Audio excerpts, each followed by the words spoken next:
बोलिए सियावर रामचंद्र की जय। उमापति महादेव की जय। पवन सुत हनुमान की जय। राधे प्रिय कृष्ण चंद्र की जय। रामायण महारानी की जय। सनातन विश्व धर्म की जय। बोलो भाई सब संतान की जय। उपस्थित आदरणीय श्रोतागण, श्री राम कथा के तीसरे दिवस में आप सभी का हार्दिक हार्दिक स्वागत करते हैं। अपने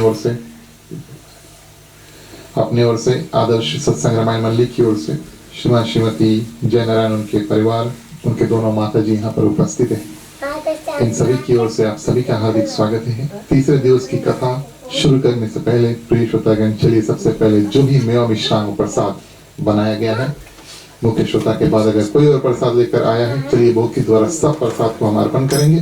फिर आपकी जो राम कथा उसको श्री गणेश करेंगे।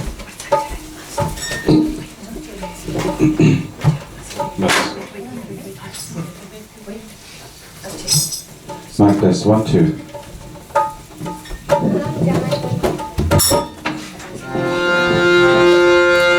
राम रसिया मोरे मन बसिया, रुचि रुचि भोग लगाओ रसिया। राम रसिया मोरे मन बसिया, रुचि रुचि भोग लगाओ रसिया। राम रसिया मोरे मन बसिया, रुचि रुचि भोग लगाओ रसिया। राम रसिया मोरे मन बसिया, रुचि रुचि भोग लगाओ रसिया।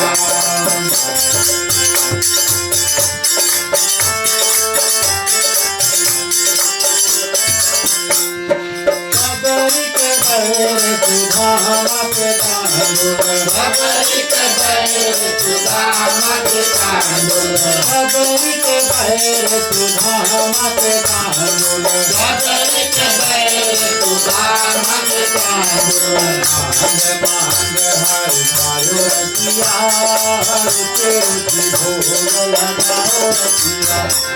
राम रसिया मोरे मन बसिया, रुचि रुचि भोग लगाओ रसिया।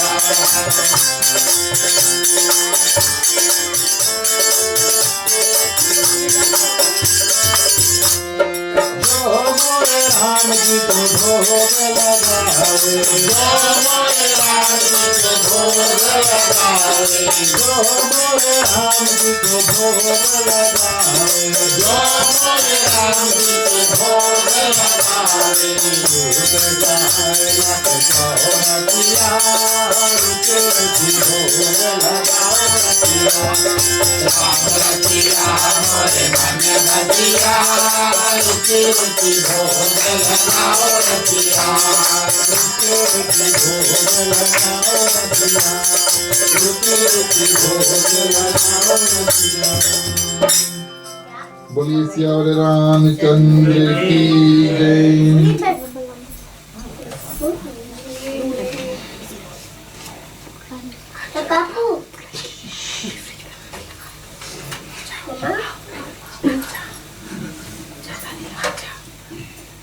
चलो पैदल चलो।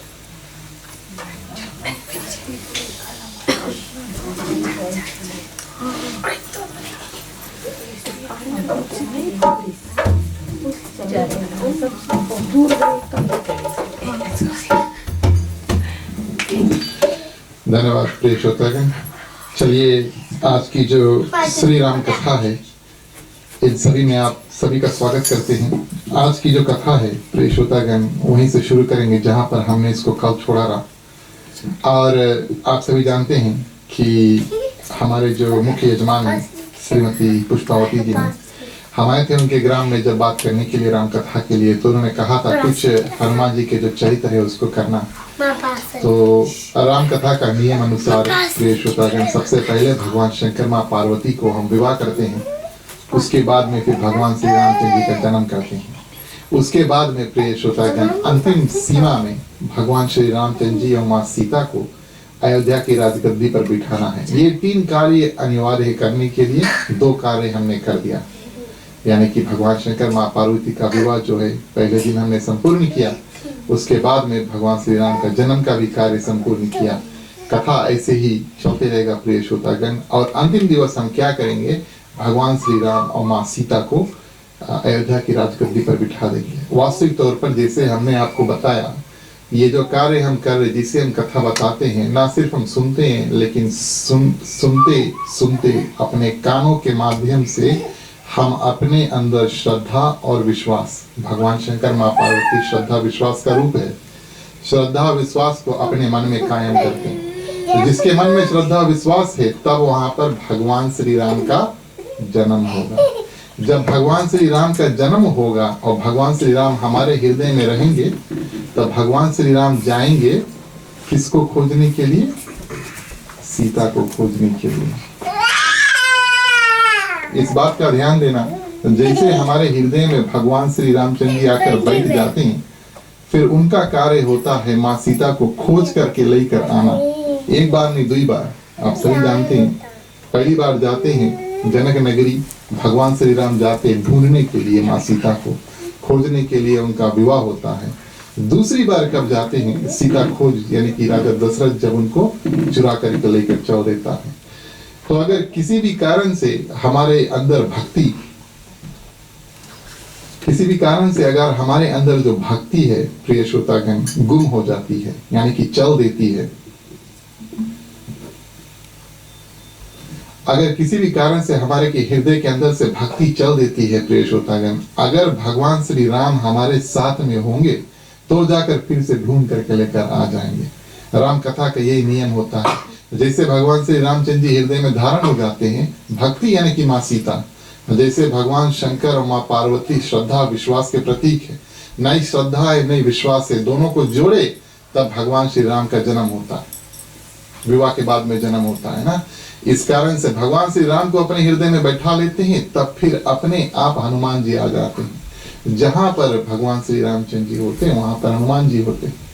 जहां जहां पर राम कथा होता है, राम द्वारे तुम रखवारे, यानी कि द्वार पर हनुमान जी का स्थान होता है, तो हनुमान जी ऑटोमेटिकली वहां पर होते हैं। और प्रिय श्रोतागण, माँ सीता को खोज करके, यानी कि भक्ति को खोज करके लेकर आना पड़ता है, भक्ति को ढूंढना पड़ता है। भक्ति आसानी से नहीं मिलती है, भक्ति आकर हमारे जीवन में से चल देती है। कभी कभी हम कम उम्र में पूजा पाठ में बहुत ज्यादा हो जाते हैं, फिर विचलित हो जाते हैं, भूल जाते हैं, मन अघा जाता है, करना नहीं चाहते। फिर हमारा जब उम्र बढ़ता है, थोड़ा और ज्ञान आता है, तब फिर हम भक्ति भाव और पूजा पाठ में फिर से चल देते हैं। तो भक्ति को ढूंढ करके प्रिय श्रोतागण अपने हृदय में फिर से धारण करना पड़ता है। आज प्रिय श्रोतागण, भगवान श्री रामचंद्र जी और लक्ष्मण किससे मिले हैं? हनुमान जी से। ये कथा को संपूर्ण रूप से हमने कल किया कि कैसे भगवान श्री रामचंद्र जी, कि कैसे भगवान श्री रामचंद्र जी और लक्ष्मण जो है प्रिय श्रोतागण हनुमान जी से जाकर के मिलते हैं। वहां पर भगवान श्री रामचंद्र जी हनुमान जी से एक सुंदर बात कहते हैं। कल हमारे पास बताने के लिए समय नहीं था, इस कारण से आज हम आपको बताते हैं। वहां पर पवन के 3 सुंदर गुण बताते हैं। गुण यानी अच्छाइयां, हमारे अंदर कुछ गुण भरे हुए हैं और हमारे अंदर कुछ अवगुण, गुण और अवगुण, ठीक है। कुछ गुण है, कुछ अवगुण है, कुछ अच्छे चीज है, कुछ बुरे चीज है। कर्म भी हम करते हैं, कुछ अच्छे करते हैं, कुछ बुरे करते हैं ना। उसी तरह से प्रिय श्रोतागण, हनुमान जी के 3 गुण यानी कि पवन के 3 गुण भगवान श्री रामचंद्र जी बताते हैं हनुमान जी तुम्हारे पास है। पवन के 3 गुण है मंद, शीतल और सुगंध। मंद, शीतल और सुगंध। प्रिय श्रोतागण, सुगंध सबसे पहले हम आपको बताते हैं। सुगंध क्या होता है? जो अच्छा महक निकलता है। अगरबत्ती बारते हैं ना, अगरबत्ती में से महक निकलता है, ये सुगंध होता है। लेकिन प्रिय श्रोतागण, अगरबत्ती अगर हम बार देंगे, आप वहां पर बैठे, अगर इस कमरा में हवा नहीं है यानी पवन नहीं है, तो अगरबत्ती का जो महक है यानी कि सुगंध है, आपको पहुंच नहीं पाएगा। आप समझ गए ना। पवन के माध्यम से सुगंध जो है फैलता है। चमेली का फूल देख लो, रात के अगर आप कभी बाहर जाओगे, अगर चमेली का फूल कहीं पर होगा और आपको दिखेगा नहीं, दिखता नहीं है पेड़, लेकिन महक जो है उससे पता लग जाएगा कि चमेली का पेड़ कहीं पर है, ठीक है। लेकिन प्रिय श्रोतागण, वो भी पवन के ऊपर निर्भर रहता है। अगर हवा नहीं चलेगा तो जो सुगंध है उस पेड़ से उठ करके और हमारे जो नासिका यानी कि नाक के अंदर जाकर बैठेंगे। तो प्रिय श्रोतागण, ये पवन के जो गुण हैं ये प्रकट नहीं करते। हम तारीफ करते चमेली का ना, ध्यान देना थोड़ा, हम तारीफ करते चमेली का, हम तारीफ करते हैं अगरबत्ती का, बहुत सुंदर सुगंध है। हम कभी तारीफ नहीं करते पवन देव का, कि पवन देव के माध्यम से जो सुगंध हमें मिलता है। बस हनुमान जी का भी प्रिय श्रोतागण गुण ऐसे ही सुगंधित है, यानी कि उनका जो कार्य है उनमें बहुत सुंदर गुण भरे हुए। दूसरा गुण बताते हैं मंद, यानी कि गति, पवन यानी कि हवा है ना। तो हवा प्रिय श्रोतागण की जो गति होती है, आसान गति से अगर बहेगी तो हम बोलेंगे हवा बहुत सुंदर है। कभी कभी हम बहुत गर्मी में अगर कभी थोड़ा सा शीतल हवा यानी कि ठंडा हवा चल जाए तो हम बड़ा आनंदित होते हैं, है ना। तो मंद यानी कि गति, स्पीड, किस गति से यानी किस स्पीड से जो हवा है वो बहता है। तो प्रिय श्रोतागण, हनुमान जी भी अपना जो गति है अलग अलग रूप से भगवान श्री रामचंद्र जी के कार्य के लिए अलग अलग रूप से अपना गति जो है बदलते हैं। अगर जल्दी जाना है तो जल्दी जाते हैं, अवश्य राम काज में कभी देर नहीं करते। और शीतल प्रिय श्रोतागण गर्मी और ठंडी से होता है। बहुत गर्मी है, हवा चलेगा, पवन चलेगा, बहुत गर्मी है, कोई फायदा नहीं होगा, बस गर्म हवा इधर से उधर चलते रहेगा ना। तो शीतलता क्या बतलाती है प्रिय श्रोतागण कि हवा कितना ठंडा या गर्म है। अगर जगह बहुत गर्म है तो वहां पर ठंडा हवा मिल जाए तो राहत प्राप्त हो जाता है, और अगर जगह बहुत ठंडा है, कभी कभी यहाँ पर भी ठंडा हो जाता है, तो हमें गर्म हवा जो मिल जाए तो बहुत राहत प्राप्त हो जाता है। तो ये तीन गुण जो है प्रिय श्रोतागण पवन के गुण है। आप सभी जानते कि हनुमान जी पवन सुत है, यानी कि पवन देव के पुत्र है। तो ये तीन गुण पवन के गुण है, और ये जो पवन के गुण है ये हनुमान जी के अंदर भरे हुए है। ये बात भगवान श्री रामचंद्र जी हनुमान जी को बताते हैं। हनुमान जी प्रश्न करते हैं ना, मैं तो भूल गया था आपको मैं भूल गया था, आप मुझे कैसे भूल गए। तो हनुमान जी को भगवान श्री रामचंद्र जी याद दिलाते हैं कि तुम कौन हो और तुम्हारे अंदर कितने गुण हैं। ये बात भगवान श्री रामचंद्र जी बताते हैं। और प्रिय श्रोतागण आगे बढ़ते हैं, और कल की कथा में हमने देखा कि भगवान श्री राम और लक्ष्मण जाकर सुग्रीव से मिलते हैं और दोस्ती का बात होता है। अच्छा, दोस्ती में भी हमने आपको कल बताया था कि दोस्ती हम सोच समझ कर करते हैं, सभी से दोस्ती नहीं करते ना। कुछ लोगों से हम बस काम भर का नाता रखेंगे, काम से काम बस उतना। कुछ लोगों से थोड़ा ज्यादा नाता रखेंगे, आना जाना रहेगा, बातचीत ज्यादा रहेगा, हर दिन फोन पे बात करेंगे, ऐसा। तो दोस्ती जब बन जाती है प्रिय श्रोतागण, दोस्तों को हम चुनते हैं। भगवान श्री रामचंद्र जी सुग्रीव को शिक्षा देते, बताते हैं, बोले मित्र अगर हमें बनाना है और मित्र हमें आपका बनना है, आपका हमारा बनना है, तो ये सब जो गुण है आपको स्वीकार करना पड़ेगा, है ना। हम भी मित्रता कर लेते हैं लेकिन कभी कभी उसको निभा नहीं पाते। अगर मित्र से मित्रता किया है, किसी से दोस्ती किया है, मित्रता किया, निभा नहीं पाए तो झूठी दोस्ती होती है।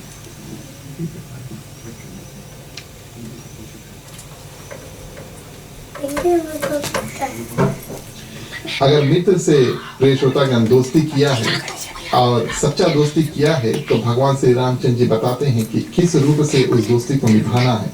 हम आपको संक्षिप्त में बताते हैं कि बहुत सुंदर से भगवान श्री रामचंद्र जी दोस्ती के कुछ लक्षण बताते हैं कि अगर दोस्त का दुख देखा, है ना, हम और आप अगर मित्र हैं, दो लोग अगर मित्र हैं, एक दूसरे का दुख देखता है और दुखित नहीं होता है, हमारा जो दोस्त है वो दुखित है, ठीक है।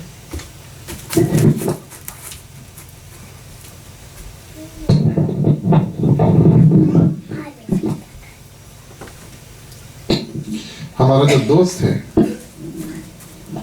दोस्त है अगर दुखित है,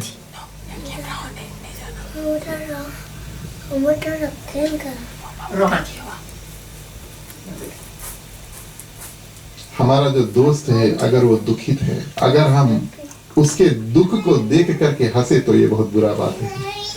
अगर उसके दुख को देख कर अगर हम दुखी नहीं होते हैं तो पाप लगता है।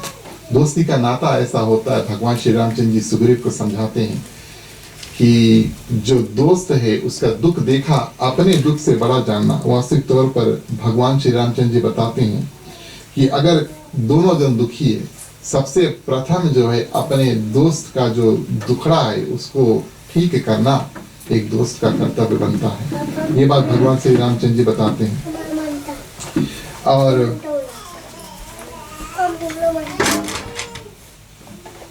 एक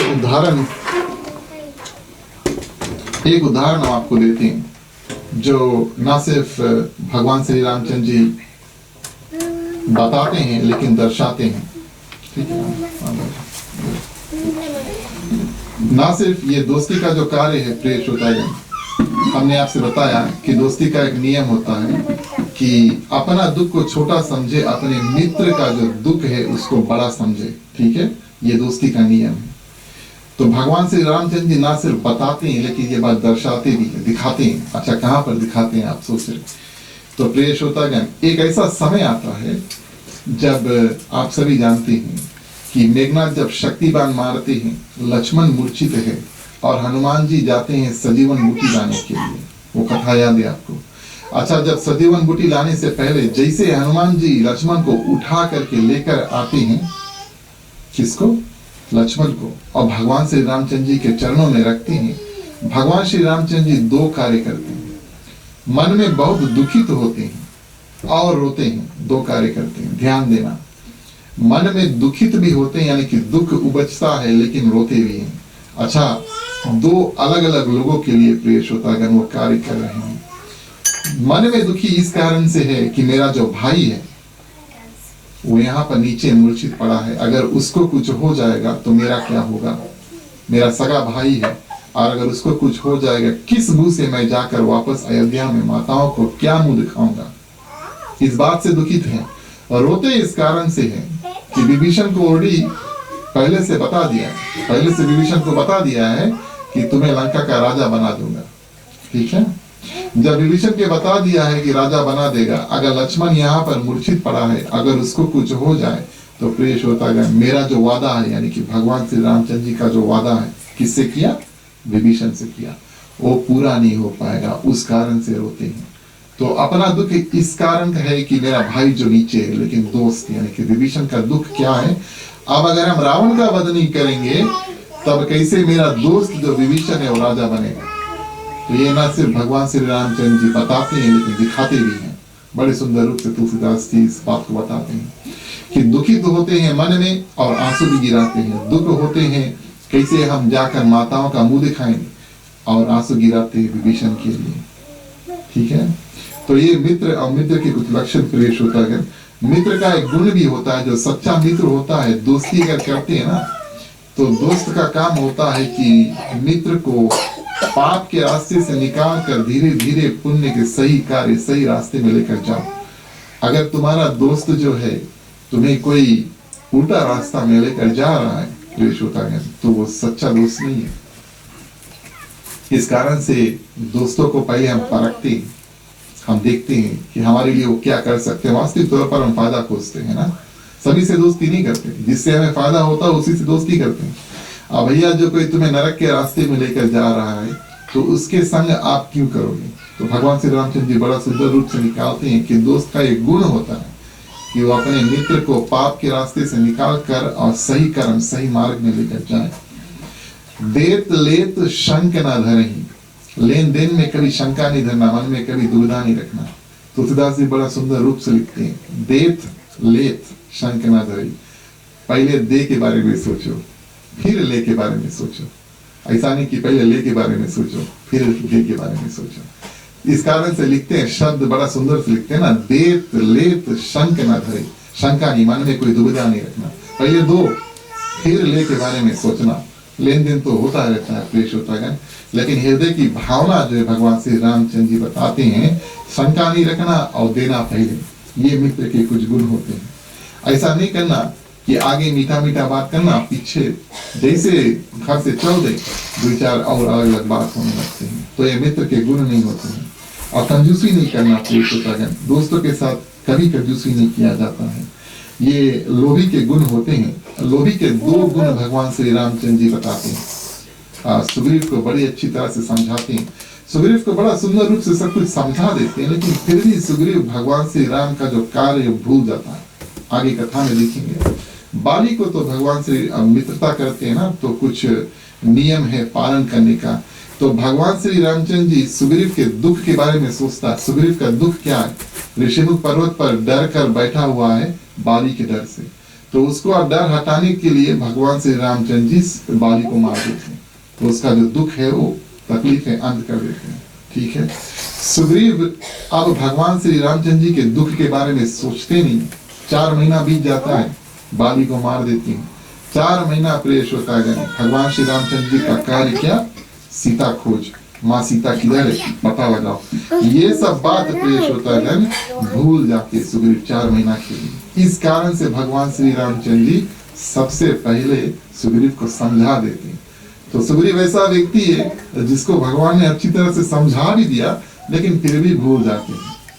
और किस रूप से फिर मानते हैं भगवान का काम करने के लिए आगे बताते हैं। तो प्रेष होता है लोभी के गुण भी भगवान श्री रामचंद्र जी बताते हैं कि अपना चीज देते नहीं है। कोई अगर लोभी व्यक्ति है, भगवान श्री रामचंद्र जी उनके 2 गुण बताते हैं। ये जब 2 गुण हम आपको बताएंगे तो आप समझ जाएंगे कि लोभी व्यक्ति कैसा होता है। अपना चीज जो है, उनके पास कोई वस्तु है वो देना नहीं चाहेंगे क्योंकि उनके पास कम हो जाएगा। और दूसरा प्रेष होता है अपना जो चीज है, रखा हुआ चीज वो इस्तेमाल यूज नहीं करना चाहेंगे। एक तो देना नहीं चाहेंगे, दूसरा वो यूज नहीं करना चाहेंगे, इस्तेमाल नहीं करना चाहेंगे। तो प्रेष होता है सुग्रीव के पास क्या है? बानर सेना है। भगवान श्री रामचंद्र जी के पास सेना नहीं है। सीता खोज के लिए पता लगाना है, चारों दिशाओं में बानरों को भेजना है, क्योंकि किसी को पता नहीं किस दिशा में माँ सीता गई है। इस कारण से चारों दिशा में बानरों को भेजना है, लेकिन जो बानर सेना वो सुग्रीव का है। इस कारण से यहाँ पर लोभी के गुण बताते हैं कि हमारे पास जो वस्तु है, अगर हम उसका इस्तेमाल नहीं करते हैं या तो उसके किसी को देते नहीं इस्तेमाल करने के लिए, उस व्यक्ति को लोभी कहा गया। बड़ा सुंदर रूप से प्रेष होता है समझाते हैं किसको? सुग्रीव को प्रेष होता है। चलिए बड़े सुंदर रूप से भगवान श्री रामचंद्र जी की स्तुति करेंगे, फिर आगे जो बाली के वध की कथा हम आपको संक्षिप्त में बताएंगे। बोलिए सियावर रामचंद्र की। श्री रामचंद्र कृपालु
कोमल तिलक चारु चारयांतर भूषणम आजान भुज करताप भरतम गान जुट कर दूषणम श्री राम चंद्र कृपालु भज मन अनुभव भय दारुणम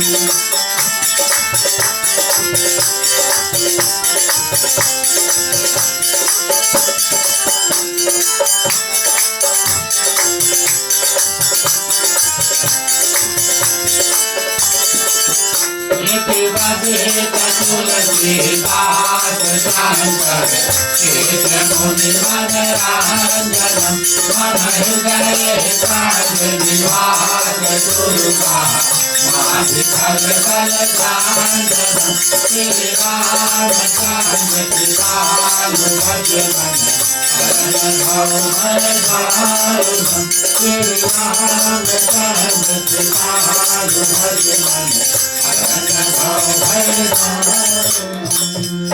बोलिए श्री रामचंद्र की जय। धन्यवाद प्रिय श्रोतागण। इस रूप से भगवान श्री रामचंद्र जी क्या करते हैं, सुग्रीव को समझाते हैं और फिर उनका कार्य कर देते हैं। क्या कार्य? बाली का वध कैसे करते हैं? सुग्रीव बाली दोनों युद्ध करते हैं प्रिय श्रोतागण। अंत में भगवान श्री रामचंद्र जी क्या करते हैं, पेड़ के पीछे से छुप कर, ठीक है, और बाली को एक बाण से मारते हैं। अच्छा, बाली को जब बाण लगता है तो बाली पृथ्वी पर गिरता है प्रिय श्रोतागण और बुलाता है कि किसने मुझे मारा है, छुप करके आओ, मैं तुमसे बात करना चाहता हूँ। तो भगवान श्री रामचंद्र जी आगे जाकर के बाली से बड़ा सुंदर बात करते हैं। बाली प्रश्न करते हैं कि हमने आपका क्या बिगाड़ा था कि आप सुग्रीव के साथ में हैं, और हमने आपका क्या बिगाड़ा था कि आपने हमें छुप के इस प्रकार से बाण मारा। वास्तविक तौर पर युद्ध हो रहा था बाली और सुग्रीव के बीच में। एक बीच में क्या होता है, बाली सुग्रीव को बहुत मारते हैं, और जब सुग्रीव दौड़कर भगवान श्री रामचंद्र जी के पास जाते हैं तो भगवान श्री रामचंद्र जी क्या करते हैं, एक माला उसकी गले में पहना देते हैं। बोले हम अभी तक बाण नहीं मारे क्योंकि तुम दोनों जब लड़ रहे, तुम दोनों भाई हो ना, तो मैं अंतर नहीं देख पा रहा हूँ किसको बाण मारना है, इस कारण से तुम माला पहन के जाओ। तब बोले जो माला नहीं पहनेगा, बोले मैं उसको बाण मारूंगा। भगवान श्री रामचंद्र जी यही करते हैं। तो बाली को सबसे पहले बताते हैं, मैंने सुग्रीव को माला पहनाकर भेजा, लेकिन तुमने इस पर ध्यान भी नहीं दिया कि अगर मैंने किसी के ऊपर माला पहना दिया है तो वो सुरक्षित है, उसका कुछ नहीं हो सकता। दूसरा बड़ा सुंदर कारण बताते हैं किस कारण से भगवान श्री रामचंद्र जी ने मारा बाली को। क्योंकि बोले तुमने अपने जो छोटे भाई है उसकी जो पत्नी है, उसकी स्त्री यानी कि सुग्रीव की जो पत्नी है, उसको अपने पत्नी रूप में रख लिया। कब? जब सुग्रीव को मार के भगा दिया था तब क्या किया था प्रिय श्रोतागण, उसके पत्नी जो सुग्रीव की जो पत्नी होती है उसको अपने पत्नी रूप रख लिया। तो भगवान श्री रामचंद्र जी बताते हैं ये बहुत अधम पाप है, बहुत अधम पाप है। तुमसे छोटा तुम्हारा भाई और उसकी जो पत्नी है वो तुम्हारे कन्या समान है, पुत्री समान। ये बात भगवान श्री रामचंद्र जी उस समय बाली को बताते, बोले पुत्री समान है, कोई बड़ी होगी तो माँ समान है और छोटी होगी तो पुत्री समान है। और बोले तुमने उसको अपने पत्नी रूप में स्वीकार किया, इस कारण से, इस पाप के कारण से मैंने तुम्हें मारा। इस पाप के कारण से तुम्हें कोई भी मारे, कैसे भी मारे, सीधा सामने आमने मारे, आमने सामने मारे, या तो पेड़ के पीछे छुप के मारे, किसी को कोई पाप लगने वाला नहीं है। प्रिय श्रोतागण, बाली स्वीकार कर लेता है और बड़ा सुंदर काम करता है। बाली बहुत बुद्धिमान है और क्या करता है प्रिय श्रोतागण, अपना जो पुत्र है अंगद है उसको लेकर आता है, बुलाता है अंगद को बुलाता है, और अंगद को क्या करता है, अंगद के जो हाथ है भगवान श्री रामचंद्र जी के हाथ में थाम देता है और कहता है, ये नहीं कहता है कि तुम इसको किष्किंधा का राजा बनाना, ये बात कहता है कि तुम इसको अपना दास समझना। इस बात का आप सभी को ध्यान देना कि बाली क्या करते हैं, बाली क्या करते हैं, अपने बेटे अपने पुत्र अंगद को बुलाते हैं और उनका हाथ भगवान श्री रामचंद्र जी के हाथ में दे देते हैं और बताते हैं कि आज से ये तुम्हारा दास अंगद भगवान श्री रामचंद्र जी का दास, इसके साथ में जो अच्छा बुरा होगा इसके जिम्मेदार आप रहोगे, ये तुम्हारा दास है, ये जिंदगी भर तुम्हारी सेवा करेगा। तो प्रिय श्रोतागण, ये कार्य बाली कर देता है। अब हम बहुत बहुत आगे जाते हैं, फास्ट फॉरवर्ड करते हैं। राम राज्य जब स्थापित हो जाता है, भगवान श्री रामचंद्र जी और माँ सीता अयोध्या की गद्दी पर बैठे हुए हैं और 6 महीने तक विभीषण, अंगद, सुग्रीव और जो हनुमान जी है वो सब 6 महीने तक भगवान श्री रामचंद्र जी के राज अभिषेक के बाद में अयोध्या में रुकते हैं। सभी को बहुत बड़ा जश्न होता, 6 महीने तक रुकते। 6 महीने बाद हनुमान जी तो रुक जाते हैं, सुग्रीव से आगे आ लेते हैं, बोले अब हम भगवान श्री रामचंद्र जी के साथ रुकना चाहते हैं। सुग्रीव बोले रुको। अंगद को जाना पड़ रहा है किसके साथ में? सुग्रीव के साथ में। वापस किष्किंधा। भगवान श्री रामचंद्र जी क्या करते हैं, अपने गले का माला उतार करके अंगद के गले में डाल देते हैं और सुग्रीव की ओर सिर्फ देखते हैं। बोले समझदार आदमी के लिए इशारा काफी है ना। तो सुग्रीव की ओर सिर्फ देखते हैं, जैसे गले में माला डाला अंगद के, सुग्रीव की ओर देखा। सुग्रीव ये बात समझ जाता है कि जिसके गले में भगवान श्री रामचंद्र जी माला डाल देते हैं उसका कोई कुछ नहीं कर पाता है। सुग्रीव समझ जाते हैं कि यहाँ से मुझे अगर किष्किंधा अच्छी तरह पहुंचना है और जिंदगी अपना लंबा चाहता हूं तो जा करके अंगद को राजगद्दी पर बैठा देना। तो प्रिय श्रोतागण, बाली ये कार्य करते ना तो भगवान श्री रामचंद्र जी का हक बनता है कि अपने जो भक्त है, अपने जो दास है, उसकी रखवाली करना। इस रूप से अंगद की जो रखवाली है बड़े सुंदर रूप से करते हैं। आगे की कथा प्रिय श्रोतागण, हमने आपसे बताया कि बाली का वध भगवान श्री रामचंद्र जी ने कर दिया। इसका मतलब क्या हुआ, सुग्रीव जाकर के राजा बन गया किष्किंधा का। अब उसके पास पूरा बानर सेना है। पहले कुछ बानर थे जो उसके साथ पर पर्वत के ऊपर थे, अब पूरा बानर सेना है। 4 महीने तक सुग्रीव भूल जाता है। बहुत दिन जंगल में रहा ना, पहाड़ पे बहुत दिन रहा, घास फूस खाई के काम चलाता रहा। 4 महीना प्रिय श्रोतागण, जैसे ही अपने राजमहल में घुसता है, खाना पीना, पत्नी और राजपाट का जो कार्य है उसमें इतना लीन हो जाता है, भोग में लीन हो जाता है। खाते पीते उसका समय निकल जाता है। बहुत दिन से बाली के डर से कुछ खाया पिया नहीं ना। 4 महीना प्रिय श्रोतागण भगवान श्री राम के काम, क्या काम, सीता खोज, भूल जाते हैं बिल्कुल क्या करना है। 4 महीना बाद भगवान श्री रामचंद्र जी थोड़ा क्रोध यानी कि गुस्सा प्रकट करते हैं। बोले आखिर में मनुष्य रूप लेकर आए हैं ना, तो थोड़ा क्रोध प्रकट करना अनिवार्य जरूरी है। लक्ष्मण से बोलते हैं मैं एक बाण अभी यहाँ से छोड़ता हूँ, ये बाण खोज करके सुग्रीव का वध करेगा। लक्ष्मण बोलता है भैया मैंने आपको पहले बताया था ना दोस्ती के लायक नहीं है। हमने आपसे कल कथा बताया था कि ये व्यक्ति सुग्रीव जो है दोस्ती के लायक नहीं। आपने बोला नहीं दोस्ती कर लो, चलो ठीक है। तो भगवान श्री रामचंद्र जी बोले चलो अच्छा एक मौका जाकर सुग्रीव को दो। ध्यान देने वाला बात ये क्या है कि भगवान श्री राम कोई भी नगर शहर में नहीं जा सकता। क्यों? उनको मिला है वनवास। वनवास का मतलब है तुम्हें वन में यानी कि जंगल में रहना है। लेकिन वनवास मिला किसको? भगवान श्री राम को, लक्ष्मण को नहीं। इस कारण से प्रिय श्रोतागण सुग्रीव को वापस किष्किंधा में ले जाने के लिए लक्ष्मण जाते हैं।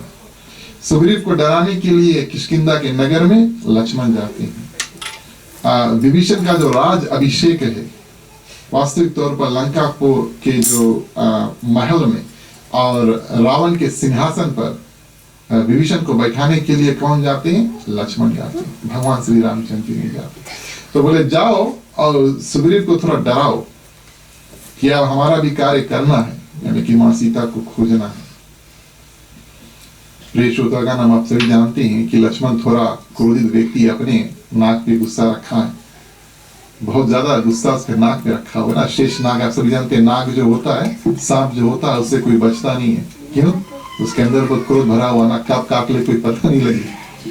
तो प्रिय श्रोतागण, अब भगवान श्री रामचंद्र जी ने लक्ष्मण को भेज तो दिया, चलो ठीक है, लेकिन अब मन में सोच रहे हैं कि ज्यादा अगर उसको डरा दिया तो हार्ट अटैक से मर नहीं जाए, है ना। कभी कभी किसी व्यक्ति से हम बहुत ज्यादा क्रोध करके बात करते हैं और बहुत ज्यादा डरा देते हैं, वो कांपने लगता है ना। तो अब प्रिय श्रोतागण, भगवान श्री रामचंद्र जी सोचते हैं कि कहीं उसको इतना ज्यादा नहीं डरा दे कि वहीं पर बेहोश नहीं हो जाए। इस कारण से हनुमान जी को संदेशा भेजते, मन ही मन संदेशा भेजते, मन ही मन भगवान श्री रामचंद्र जी हनुमान जी को संदेशा भेजते हैं। और क्या बताते हैं करने के लिए? बोले लक्ष्मण आ रहा है। लक्ष्मण बहुत गुस्सा में, देखना कुछ उल्टा नहीं कर दे। लक्ष्मण आ रहा है। हनुमान जी क्या करते हैं, जाकर के बाली को बताते, भैया बोले लक्ष्मण आवे है। बोले लक्ष्मण बहुत गुस्सा में है और धनुष बाण लेके आवे, बहुत क्रोधित है। लक्ष्मण चिल्ला चिल्ला कर आ रहा है। तब सुग्रीव को याद आया कि हमें भी भगवान श्री रामचंद्र जी का कोई कार्य करना था। 4 महीना के लिए हनुमान जी बताते हैं, बोले 4 महीना के लिए एक काम जो है तुम भूल गया। इस कारण से बोले अब लक्ष्मण गुस्सा में आ रहा है। गुस्सा में जब आते हैं प्रिय श्रोतागण, तब सुग्रीव अपने पत्नी अपने आगे नहीं जाता। इतना डरा हुआ व्यक्ति है ना। लक्ष्मण जोर जोर से चिल्ला रहा है, कहाँ है सुग्रीव, जल्दी लेकर आओ यहाँ पर। जैसे ही नगर के अंदर घुसता है, अपने पत्नी, अंगद और हनुमान जी 3 लोगों को आगे करता है, खुद आगे नहीं जाता। इतना डरा हुआ है, बोले अगर उसके सामने चल दिया तो मैं मार दी। तब प्रिय श्रोतागण, वहां से क्या होता है, हनुमान जी आगे जाते हैं। अच्छा, कोई गुस्सा में बहुत व्यक्ति है, हनुमान लक्ष्मण जी बहुत गुस्से में, उसको शांत करना है, बहुत ज्यादा गुस्सा में, उसको अगर शांत करना है तो यहाँ पर रामचरितमानस में एक उपाय बताया है। एक रूप से, एक काम करने से बहुत क्रोधित व्यक्ति को शांति कर सकते हैं। उसके साथ में उसके आगे जाए कि कीर्तन भजन करे लगो। ठीक है, आप कभी ट्राई करके कोशिश करना। घर में पति पत्नी में अगर कुछ हो जाए, पड़ोसी में भी कुछ हो जाए, बहुत गुस्सा में है ना, खाली पड़ोसी में हिंदुस्तानी रहे मुझे तो बातें नहीं समझ में आई। तो बहुत क्रोधित व्यक्ति को शांत करने के लिए उसके सामने जाकर के राम नाम का उच्चारण करो, कीर्तन भजन करो। तब भी अगर शांति नहीं हुए तब समझ लेना वो राक्षस है। ठीक है, जो राम नाम सुन के भी नहीं शांति हुए, समझ लेना उसका कोई कल्याण होने वाला नहीं।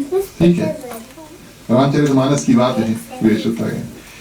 हनुमान जी भी वही काम करते हैं। लक्ष्मण को शांति करने के लिए क्या करते हैं, राम नाम का उच्चारण करने लगते हैं, राम कथा, भगवान श्री रामचंद्र जी का कीर्तन जो है वो करने लगते हैं। जैसे जैसे लक्ष्मण आता कदम लेकर के, अभी तो वो गुस्से में आ रहा है, धीरे धीरे शांति हो करके और फिर आ करके हनुमान जी के आगे खड़ा होता है और बताता है शांति से, अब तो क्रोध जो है वो बिल्कुल चल दिया है। लेकिन जो संदेश भगवान श्री रामचंद्र जी ने भेजा, क्या संदेश, कि मेरा काम सुग्रीव भूल गया है, वो हनुमान जी से बताता है। अब हनुमान जी समझ जाते हैं कि जो लक्ष्मण है बिल्कुल शांत हो गए। बोले तुम बैठो खटिया पे, चारपाई ना, आपको चारपाई याद है, चारपाई खटिया याद है? नहीं, रस्सी से बना हुआ लकड़ी का खटिया। अभी देखिए, अब तो फिजी में भी शायद देखने को नहीं मिलेगा, आजकल सब डबल स्ट्रिंग ना, चारपाई रख देते हैं। उन जमाने में ऐसा होता था, प्रेश होता है। भारत में अगर आप गांव पे जाइयो तो वो लोग क्या करेंगे, आज भी वही चारपाई लेकर आकर के पेड़ के नीचे धर देंगे। अपने जो भी कोई मेहमान आता है उसको बैठने के लिए, सेवा सत्कार सब, पानी वगैरह सब वहीं पर लेकर आकर देंगे। चारपाई लेकर आते और कहते हैं लक्ष्मण से, बोले तुम सो, यानी कि थोड़ी देर बैठो। बोले लक्ष्मण बोला यहाँ बैठने के लिए नहीं आए। तो प्रिय श्रोतागण, हनुमान जी बड़ा सुंदर रूप से बताते हैं कि सुग्रीव जो है वो बहुत डरा हुआ है। सुग्रीव जो है वो बहुत डरा हुआ है ना। तो बोले आप शेषनाग अवतार हो, है ना, लक्ष्मण शेषनाग अवतार हो। बोले सुग्रीव के जो चारपाई है उसके नीचे आप जाके बैठ जाओ। आध्यात्मिक तौर पर बताते हैं, बोले सुग्रीव के जो खटिया है उसके नीचे आप जाके बैठ जाओ। अच्छा, जिसके खटिया के नीचे सांप रही उसके कभी नींद लगी कि नहीं लगी? तो आध्यात्मिक तौर पर हनुमान जी बताते हैं कि लक्ष्मण तुम इस खटिया के ऊपर बैठ जाओ, बस समझ लेना कि सुग्रीव के खटिया के नीचे तुम बैठा है सांप बन के। सुग्रीव ये बात सुन रहा है और डरा थोड़ा। तो प्रिय श्रोतागण, लक्ष्मण बोले चलो ठीक है मैं बैठता हूँ। और बैठ जाते हैं। सुग्रीव आते हैं, क्षमा याचना करते हैं, सब कोई मिलकर के जाकर भगवान श्री रामचंद्र जी से क्षमा मांगते हैं। सुग्रीव जाकर के क्षमा मांगता है, प्रभु हमें माफ करना, आपने हमारा काम किया, हमने आपका काम जो उसको भूल गया। और अब क्या करते हैं प्रिय श्रोतागण, अपना जो सेना है यानी कि वानर सेना, उसको 4 भाग में करते हैं, 4 दिशा में भेजते हैं। उनको ये बात पता नहीं है कि माँ सीता किस तरफ गई है। वास्तविक तौर पर हम जब भक्ति के रास्ते में निकलते हैं तो हम नहीं जानते हैं कि हमें कहाँ पर कौन मिल सकता है। इस कारण से सभी दिशा में वानरों को भेजते हैं। भक्ति यानी कि माँ सीता कहीं भी हो सकती है, कोई जगह पर हो सकती है, कहीं पर भी मिल सकती है। चारों ओर पर प्रिय श्रोतागण वानरों को भेजते हैं और भेजते हैं हनुमान जी को, अंगद को और नल, हनुमान आदि प्रिय श्रोतागण सुग्रीव इनको गठ बना करके क्या करते हैं, पश्चिम दिशा की ओर भेजते हैं। ठीक है, साउथ है ना, पश्चिम, दक्षिण, धन्यवाद, दक्षिण दिशा की ओर भेजते हैं। चलिए चौपाई के माध्यम से आगे की कथा बताते हैं। बोलिए सियावर रामचंद्र की। प्यारे प्यारे श्रोतागण आओ चले रामायण की कथा सुने। प्यारे प्यारे श्रोतागण आओ चले रामायण की कथा सुने।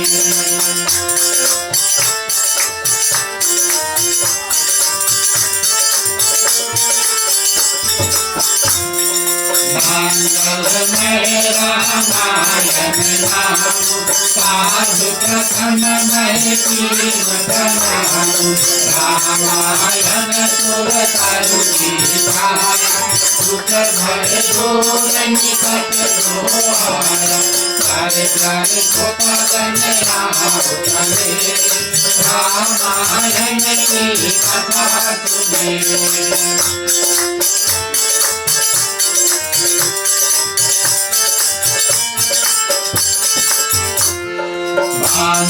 गुरु पद पदम करारा सुरक्षित वास करत अनुधारा। मंगल भवन मंगल हारी गावहु जगत रत अजिर बिहारी। प्यारे प्यारे श्रोतागण आओ चले रामायण की कथा सुने।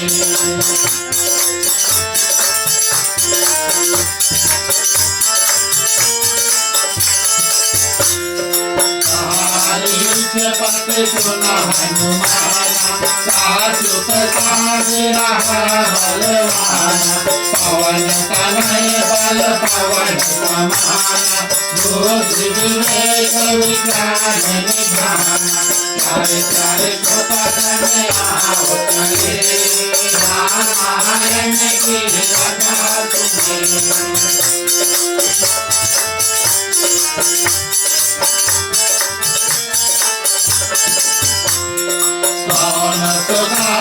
कठिन गज माही जो नहीं पात हो तुम पाई। पति अब साहु सहेता सुनहु सकल बैठे यही रेता। प्यारे प्यारे श्रोतागण आओ चले रामायण की कथा सुने।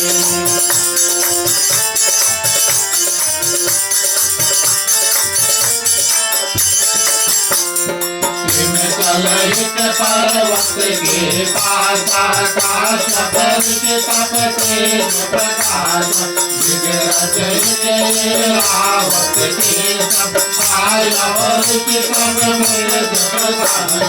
प्यारे प्यारे श्रोतागण आओ चले रामायण की कथा सुने। प्यारे प्यारे श्रोतागण आओ चले रामायण की कथा सुने। बोलिए सियावर रामचंद्र की जय। धन्यवाद प्रिय श्रोतागण। तो जिस दल में हनुमान जी है प्रिय श्रोतागण, जिस दल में हनुमान जी है, उस दल जब दक्षिण की ओर जाता है तो भगवान श्री रामचंद्र जी क्या करते हैं, भगवान श्री रामचंद्र जी समझ जाते हैं कि इसी दल को माँ सीता मिलने वाला है। और क्या करते हैं, अंगूठी निकाल के, अपनी अंगूठी निकाल के और हनुमान जी को दे देते हैं। हनुमान जी उसको कहाँ पर रखते हैं? मुख में। धन्य प्रभु मुद्रिका मेल मुख माही, हनुमान चालीसा में लिखे ना। तो जैसे हनुमान जी मुद्रिका लेते हैं उसको अपने मुख में धर लेते हैं। सबसे सुंदर स्थान हनुमान जी सोचते, हाथ में पहन तो सकते नहीं भगवान का जो मुद्रिका छल्ला ना, भगवान का छल्ला पहन तो सकते नहीं, हाथ में ले नहीं सकते, पता नहीं क्या होगा, किससे मारपीट करना पड़ेगा। तो क्या करते हैं पुरुषोत्तम अपने मुख में और मुख में धर लेते हैं और भगवान श्री रामचंद्र जी को संदेश भेजते, बोले जब सीता मिलेगी तब तुम उनको मेरा ये संदेश देना। अशोक वाटिका में पुरुषोत्तम हनुमान जी के दिए गए कुछ कोड वर्ड, क्योंकि अब हनुमान जी जा रहे हैं माँ सीता से मिलने के लिए। माँ सीता हनुमान जी को जानती नहीं है, पहचानती नहीं है, विश्वास होगा या ना होगा, इस कारण से भगवान श्री रामचंद्र जी कुछ चंद बात, कुछ शब्द जो उन दोनों के बीच में था, किसके बीच में? सीताराम के बीच में, वो बात हनुमान जी को बता देते हैं कि जब माँ सीता मिलेगी तो तुम जाकर उनको ये सब बात बताना, तो उनको यकीन हो जाएगा कि ये जो संदेश है जरूर मैंने भेजा है। कुछ बात जो सिर्फ सीताराम के बीच में था, आपस में जब अकेले रहते थे तो कुछ जो बात करते थे वो बात क्या करते हैं, हनुमान जी को बता देते हैं, मुद्रिका दे देते हैं, सभी को चल देते हैं। 1 महीने का समय सभी को दिया गया। अब सुग्रीव डरा हुआ है, इस कारण से जितने बानर को भेजते सबको डराते, बोले 1 महीना के अंदर अगर नहीं आया तो फिर नहीं आना, लौट के नहीं आना। बोले 1 महीना के अंदर अगर लौट के आ गए 1 महीना के बाद में और सीता माँ के सुधी नहीं मिला, पता नहीं मिला कहाँ है, तब बोले सबके हम वध कर देगा, हम सबके मार देगा। ये भय डरा हुआ व्यक्ति पुरुषोत्तम और दूसरों को डराता है, ताकि जो बानर है जाकर के सेना बना करके और खोजे। वास्तविक तौर पर कल हमने आपसे बताया सभी बानर एक ही कारण से इस पृथ्वी पर आए थे, अब नहीं है। बानर यानी कि नर और बंदर दोनों को मिलाए तब बानर बनता है ना। तो एक ही कारण से आए थे, वो है माँ सीता का खोज, यानी कि भगवान श्री रामचंद्र जी का सहायता। उससे पहले बानर नहीं थे, बंदर थे, मनुष्य थे। उसके बाद में बानर है नहीं, अभी बानर नहीं है। सिर्फ कौन है? हनुमान जी। एक को भगवान श्री रामचंद्र जी छोड़ कर गए पृथ्वी पर, लेकिन ये सभी देवी देवता थे जो सहायता रूप में क्या करते हैं, पृथ्वी पर आते हैं। तो पुरुषोत्तम सभी को राम काज के लिए तैयार। 1 महीना लगभग हनुमान जी का जो दल होता है, बचे कुछ 3 दल के बारे में तुलसीदास जी कुछ नहीं लिखते, जाते हैं लेकिन कभी आते नहीं। तो भक्ति पुरुषोत्तम कभी ना कभी कहीं ना कहीं किसी भी दिशा में हमें मिल सकता है। और जो दल दक्षिण की ओर जाता है, जिसमें हनुमान जी होते हैं, जामवंत होते हैं, अंगद, नल, नील होते हैं और कुछ बानर होते हैं, खोजते खोजते लगभग 1 महीना बीत जाता है, जंगल में गुम हो जाते हैं, हेरा जाते हैं, है ना। किसी और को खोज रहे हैं लेकिन अपना जो सुधी है वो भूल जाते हैं, हम कहाँ पर हैं, कैसे वापस जाएंगे किष्किंधा में, खाना पीना कैसे, सब ये सब बात सब भूल जाते हैं और हेरा जाते हैं जंगल में, पता नहीं कहाँ पर है पुरुषोत्तम। तो जब ऐसा होता है तब हनुमान जी सबसे पहला पहाड़ के ऊपर चढ़ते हैं। हनुमान जी रामचरितमानस में 3 पहाड़ के ऊपर चढ़ते हैं, 3 पहाड़। ये पहला पहाड़ है जिसके ऊपर चढ़ के देखते हैं, है ना। अगर हम लोग भी कभी जंगल में हेरा जाए, आजकल तो नहीं होगा शायद, जंगल में हेरा जाए तो सबसे पहले पेड़ के ऊपर चढ़ के देखो, दूर कुछ दिखाता है जो आप जानते हैं, जिसके बारे में आपको दिखने में, हाँ हम ये जो नक्शा है वो जानते हैं, तो उस दिशा में जाएंगे ना। इस कारण से हनुमान जी चढ़ते एक पहाड़ के ऊपर, पहाड़ पेड़ों से बड़ा है, इस कारण से पहाड़ के ऊपर जाते। ये पहला पहाड़ चढ़ते हैं। दूसरा पहाड़ जब जाते हैं लंका, छलांग लगाते हैं लंका उसके ऊपर और अपना पांव धर के जब कूदते हैं तो वो पहाड़ सीधा पाताल में चल देता है, वो दूसरा पहाड़ होता है। और तीसरा पहाड़ होता है लंका में, एक पहाड़ के ऊपर खड़ा होकर के लंका का जो नजरिया है वो देखते हैं, लंका कैसे है, पहली बार देखे हैं ना। तो 3 पहाड़ के बारे में तुलसीदास जी जिक्र करते हैं जो हनुमान जी चढ़ते हैं। ये पहला पहाड़ पे चढ़ते हैं तब एक गुफा देखते हैं, चढ़ते चढ़ते गुफा देखते हैं, कैफ, है ना। गुफा में देखते हैं तो सोचते हैं उस गुफा में शायद होगा कुछ पानी, ठंडा जगह था ना। अच्छा, उसमें जब घुसते हैं बानरों के साथ में प्रिय श्रोतागण बुलाते हैं, बोले चलो शायद यहाँ पर सभी कोई भूखे प्यासे, बोले चलो शायद यहाँ पर पानी मिलेगा। वहां पर एक स्त्री थी, एक नारी थी जो बहुत दिनों से भगवान का भक्ति कर रही थी, बहुत दिनों से प्रिय श्रोतागण तप कर रही थी। और प्रिय श्रोतागण जब उनसे बातचीत करते हैं तो अपना नाम वो स्वयं प्रभा बताती है। स्त्री का नाम होता है स्वयं प्रभा। बोले मैं बहुत दिनों से राम दूतों का इंतजार कर रहा हूँ, मेरा एक ही कार्य है, इसके बाद में मुझे भगवान श्री रामचंद्र जी के दर्शन करना है। बोले इतने सालों से मैं यहाँ पर तपस्या कर रही हूँ, भगवान श्री राम ने मुझे संदेशा भेजा, मन ही मन यहीं पर रुको, राम काज में तुम सहायता करोगी, उसके बाद में तुम आकर मुझे किष्किंधा में मिलना। विष्णु पर्वत पर जहाँ पर भगवान श्री रामचंद्र जी ठहरे हुए थे, वहां पर तुम आकर मिलना। और क्या काम है? कली से कली जोड़ने का काम है। कल से हम आपको याद दिला देते हैं, सबसे पहले जटायु मिलता, भगवान माँ सीता की खोज में ना जटायु जो चिड़िया होता सबसे पहले मिलता है। जटायु बताता है किसके पास जाओ? माँ शबरी के पास, याद है कि नहीं? माँ शबरी बताती है कहाँ पर जाओ? ऋषिमुख पर्वत पर, जहाँ पर सुग्रीव है। ऋषिमुख पर्वत के नीचे मिलते हैं हनुमान जी, ऊपर मिलते हैं सुग्रीव। सुग्रीव बानर सेना जो है वो भेजते हैं। बानर सेना जो भेजते हैं प्रिय श्रोतागण, जिसमें हनुमान जी होते हैं और जामवंत वगैरह होते हैं, मिलते हैं स्वयं प्रभा को। इसके बाद में स्वयं प्रभा के बाद में मिलेगा कौन? संपाति। संपाति के बाद में मिलेंगे विभीषण, याद रखना, ठीक है। तो प्रिय श्रोतागण स्वयं प्रभा क्या करती है? सभी को पानी वगैरह पिलाती है, फल फूल वगैरह देती है खाने के लिए। और जब सब कोई आराम कर लेते हैं तब बताते हैं कि भगवान ने मुझे एक खास काम के लिए यहाँ पर भेजा है। तुम लोग हेरा गए हो ना, भक्ति के रास्ते में कभी कभी हम भी निकलते हैं। माँ सीता की जो खोज है वो भक्ति का खोज है ना। बोले भक्ति के रास्ते में तुम लोग गुम हो गए हो, हेरा गए हो। तब बोले जब कभी कभी अगर ऐसा होता हमारे जीवन में ना, अगर हम भक्ति का रास्ता भूल जाते हैं तो थोड़ा देर बैठ कर ध्यान करो। बोले तुम लोग आंखें मूंद कर थोड़ा देर ध्यान करो। सिर्फ भक्ति सब अगर ताकने से नहीं मिलेगा, कभी कभी भक्ति शांत चित्त रूप से बैठ करके ध्यान करने से मिलेगा। बोले तुम सब लोग बैठकर राम नाम का जाप करो और ध्यान करो, शांति से बैठकर भक्ति के बारे में सोचो। जितना तपस्या किया था स्वयं प्रभा ने, उस तप के बल से अपने शक्ति से क्या करती है, जितने बानर वहां पर थे गुफा में से निकाल कर लेकर आकर समुद्र के किनारे धर देती है। इतनी शक्ति उसके पास थी, सभी को वहां से उठा करके और समुद्र के किनारे लेकर आकर के छोड़ देती हैं और खुद चल देती हैं भगवान श्री रामचंद्र जी से मिलने। स्वयं प्रभा के बाद में अब सभी कोई जब आ जाते रेत पे, बालू पे, है ना, समुद्र के किनारे जब रेत पे आ जाते हैं प्रिय श्रोतागण, अब तो और हेरा जाते हैं। किष्किंधा थोड़ा बीच में है ना, और यहाँ पर बहुत ज्यादा पानी देखते हैं, जान जाते कि हम लोग समुद्र के निकट आ गए हैं। समुद्र दिखाई दे रहा है, बालू पर खड़े, बहुत गर्मी है, बहुत गर्म है तो बालू जलेगा ना। तो अब और विलाप करते बोले वहां से अब यहाँ आ गए, वहां के बारे में नहीं जानते, यहाँ के बारे में तो और नहीं जानते।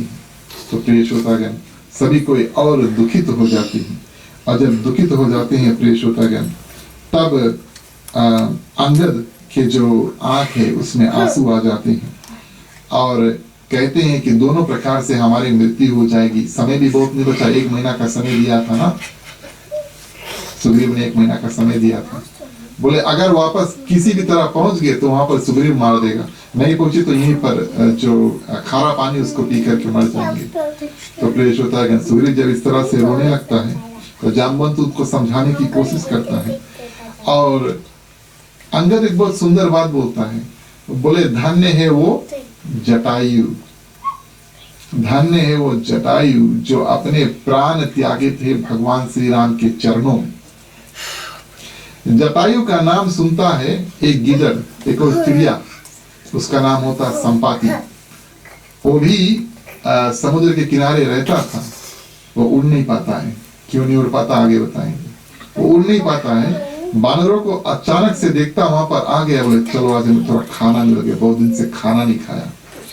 तो संपाति आ रहा है इन लोगों को खाने के लिए, बहुत भूख लगी है, बोले आज हम अच्छा से पेट भर के खाना खाएंगे। बानर लोग मिल के ना, उन दिन चिड़िया भी बहुत बड़े बड़े होते थे ना। जब नाम सुनता है और संपाति जब जटायु का नाम सुनता है तब रुक जाता है और उनके जो खाने का विचार है थोड़ा रोक लेता है, जाकर पूछता है उनसे कि तुम लोग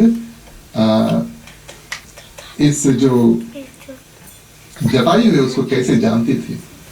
वास्तविक तौर पर जटायु और संपाति दोनों भाई थे, सगे भाई थे। क्या हुआ जटायु का आप सभी जानते, कल हमने आपसे वर्णन किया। वो कोशिश किया भगवान माँ सीता को बचाने के लिए और रावण ने उनके पंख काट दिए, उनके प्राण त्याग करके भगवान श्री रामचंद्र जी ने उनका अंतिम संस्कार किया। तो प्रिय श्रोतागण, अब जटायु को जब ये बात पता लगता है तब अपने और संपाति को जब ये बात पता लगता है, संपाति और जटायु की कथा ऐसी है कि दोनों चिड़िया थे ना, उड़ करके जाती हैं और समुद्र के बहुत निकट जाते हैं। चिड़िया थे, उड़ सकते थे, समुद्र जो सूर्य देव है, क्षमा करना, सूर्य देव के बहुत निकट जाते हैं। सूर्य भगवान के जब निकट जाते हैं ना, बहुत गर्मी होता है।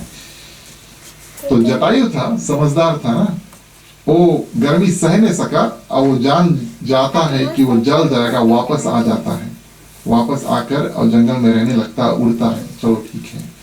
लेकिन संपाति जो था, घमंड है, चिड़िया उड़ सकता हूँ, और नजदीक जाता है और उसके जो पंख है वो जल जाते, जलने के कारण से अब वो उड़ नहीं पाता, गिरता सीधा वहीं पर, जहां पर है वहीं पर रहता है। तो प्रिय श्रोतागण, इस कारण से उनको मिलता है। अच्छा, संपाति का क्या काम होता है? संपाति चिड़िया है ना, चिड़िया की एक खूबी है, चिड़िया की आंखें बहुत तेज है।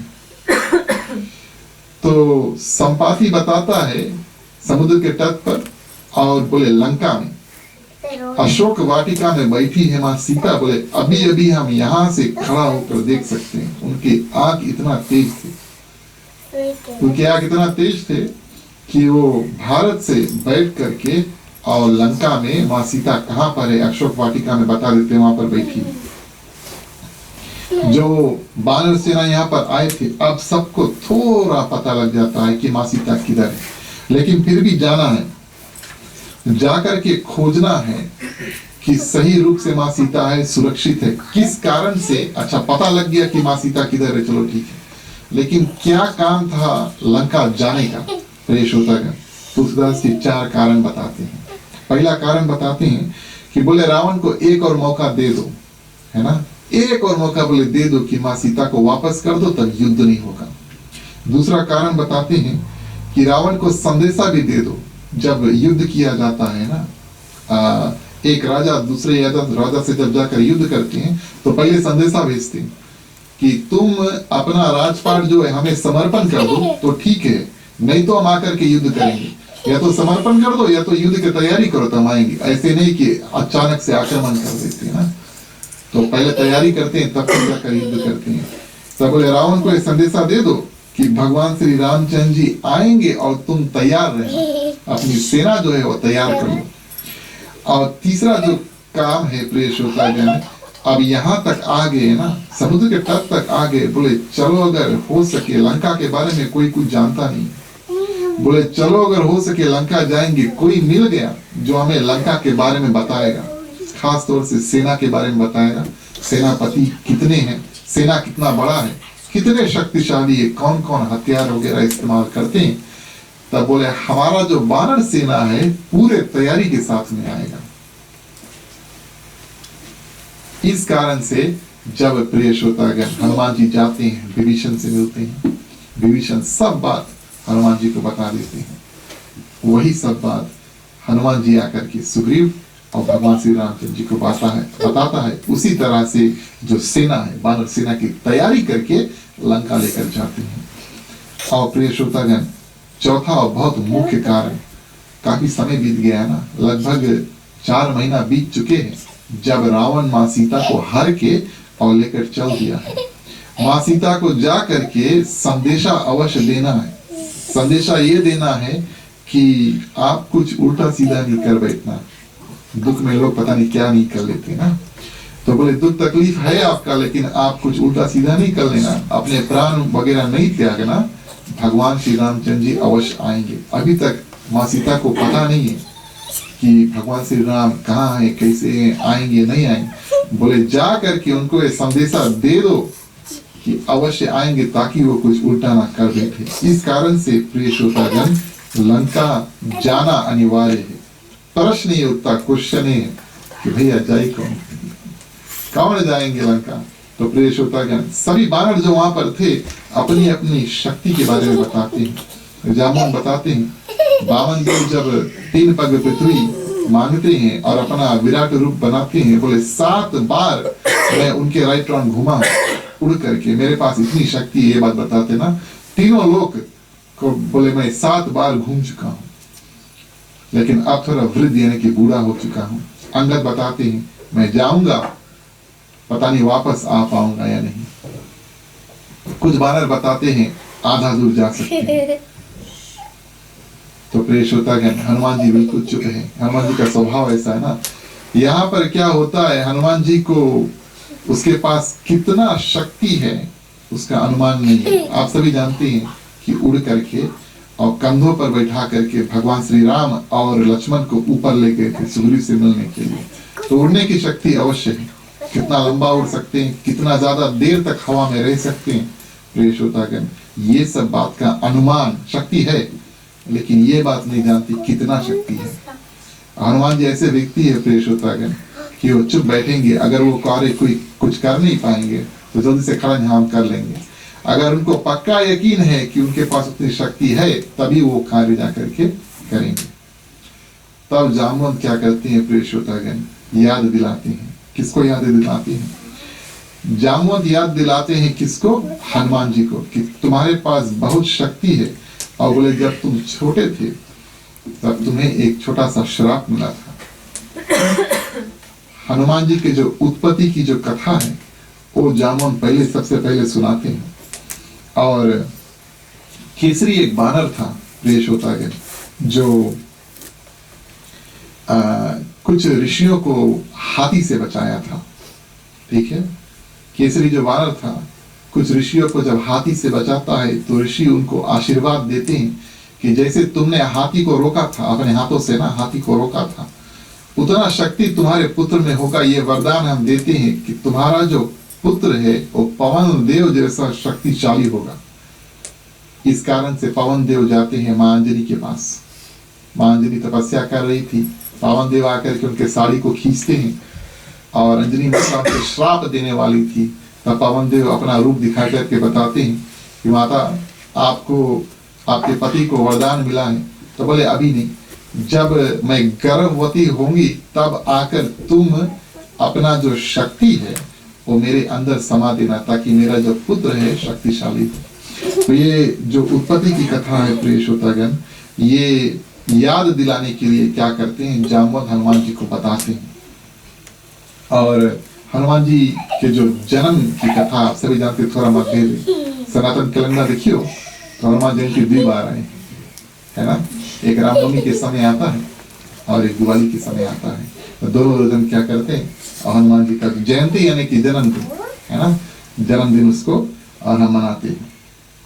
तो प्रिय श्रोतागण, हनुमान जी के जो बालक होने की जो कथा है वो जामवंत याद दिलाने के लिए तुम्हारे साथ में क्या हुआ है वो बताते हैं। बहुत शक्ति था ना। तो क्या करते हैं, जब छोटा था सबसे पहले माँ के गोद में बैठ करके दूध पी रहा था। सुबह सुबह की बात है, दूध पी रहा था और सूर्य भगवान जब उगता है, अगर उगता सूरज देख लिया, सवेरे उठते तो बहुत सुंदर बात है, लगभग 5-6 बजे की बात है, कभी कभी 6-7 बजे समय के ऊपर होता है। तो उतना सुबह अगर हम जाग जाते हैं, उगता सूरज अगर हम देखते हैं, तो उगता सूरज आप सभी जानते हैं थोड़ा लाल होता है ना, या डूबता भी देख लेते तो भी अच्छी बात है। कोई एक देख लो, दर्शन कर लो, सुंदर बात है। क्योंकि जब सूर्य भगवान ऊपर चल देते हैं उनका दर्शन हो नहीं पाता ना, आप देख नहीं पाओगे ऐसे करके। सूर्य भगवान का सही दर्शन अगर आप करना चाहते हैं, उनको अच्छी तरह से पूजा पाठ करना चाहते हैं, या तो सुबह जब उठते हैं लाल होता है ना, देख सकते हैं अच्छी तरह से उनको देख सकते हैं आंख से, और शाम को जब वो निकलता है फिर अपने जो तेज है उसको छोड़ देता है, तब आप उसको अच्छी तरह से देख करके और नमस्कार कर सकते हो। बचा कुछ दिन भर में आप नमस्कार तो कर सकते हो लेकिन ऊपर देख नहीं पाए, ठीक है। तो उगता हुआ सूरज दूध पीता हनुमान जी जब देखते हैं तो क्या करते हैं, छलांग लगाते हैं, सोचते एक फल है, बोले हम जाके उसके खाएगा।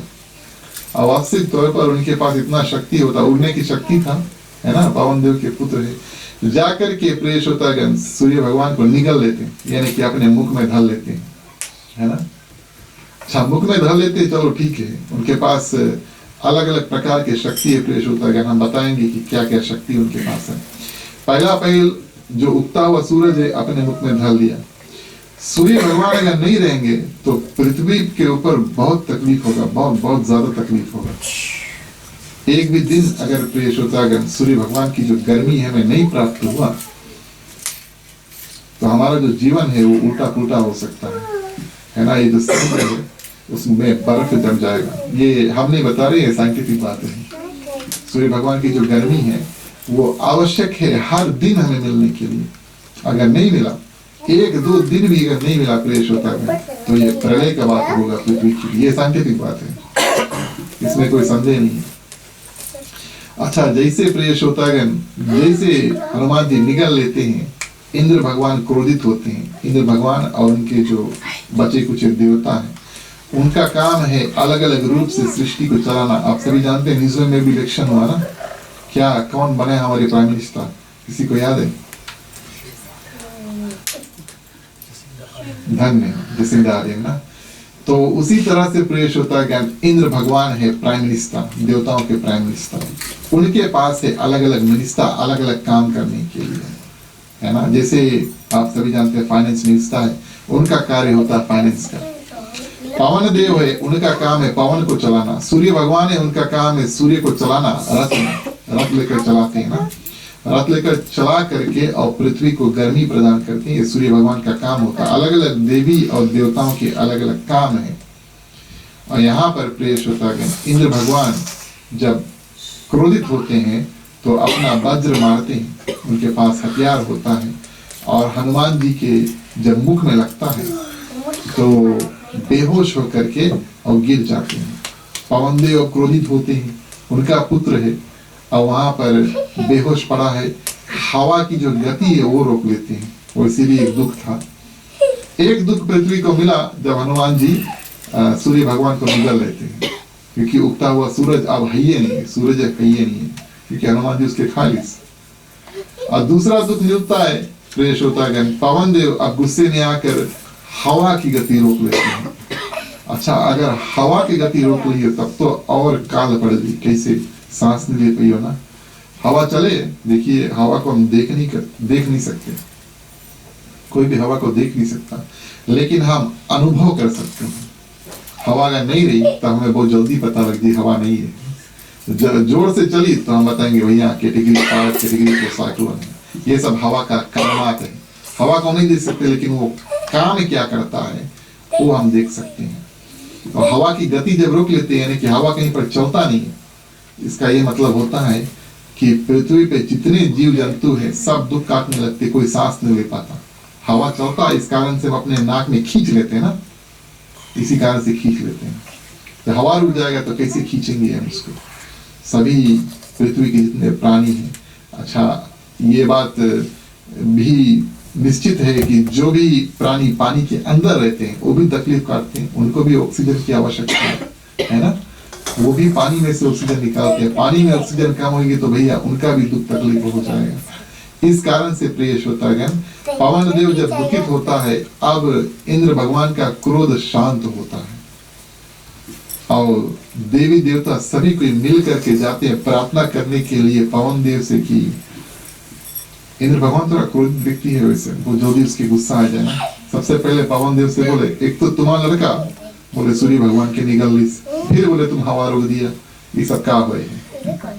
लेकिन फिर प्रिय श्रोतागण पवन देव बताते हैं कि ऐसे हम हवा की गति नहीं रोकते हैं। सूर्य भगवान देखिए, एक दो दिन अगर हमें सूर्य नहीं मिले चलो ठीक है, किसी ना किसी रूप से हम जी जाएंगे, लेकिन अगर हवा हमें बहुत देर तक नहीं मिले तो राम नाम सत्य की बात है।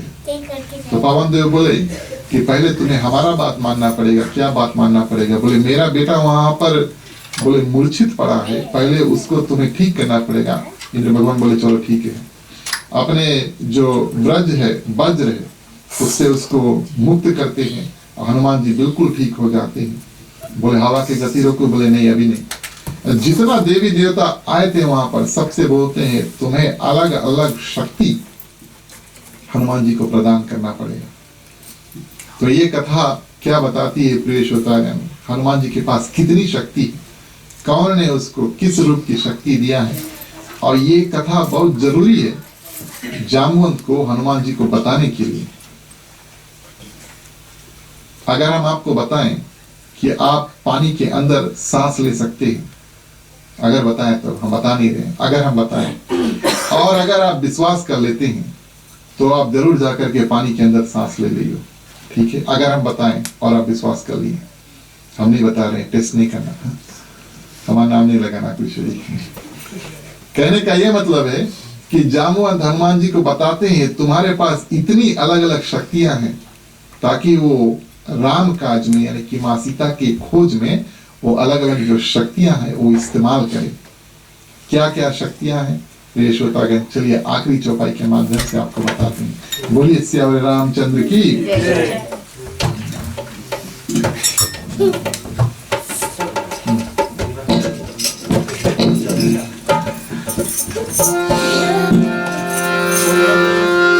नैया मोरी पार लगाना राम हो राम।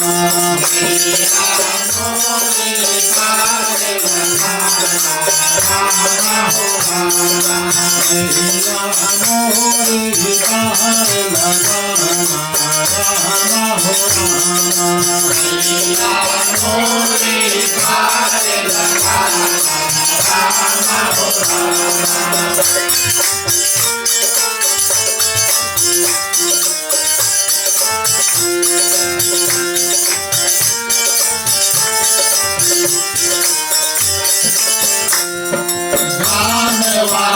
के भजन तुम्हारे सुन हनुमान हृदय अति भाई। तब लगी मोर तुम भाई राम हो राम। हरि दुख दान मूल फल खाई राम हो राम। मैया मोरे पार लगाना राम हो राम। मैया मोरे पार लगाना राम हो राम।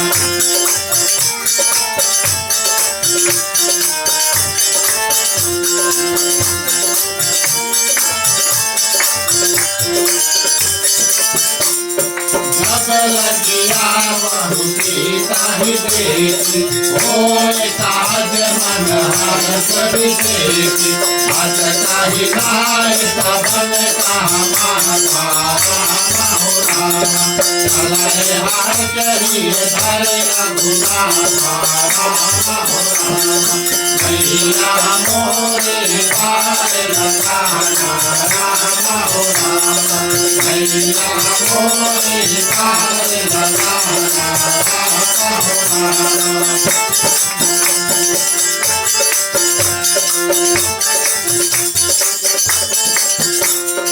हनुमान कही पारस करा। हनुमान कही पारस करा। पुण्य पुण्य कीन प्रधान हो।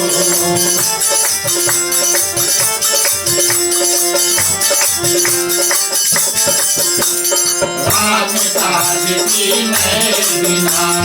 राम काज की नए बिना। मोह कहाँ राम किया मेरे राम चंद्र की जय। गणपति महादेव की जय। पवन पुत्र हनुमान की जय। लगे वृक्ष चंद्र की जय। रामायण महारानी की जय। सनातन धर्म की जय जय बोलो हरि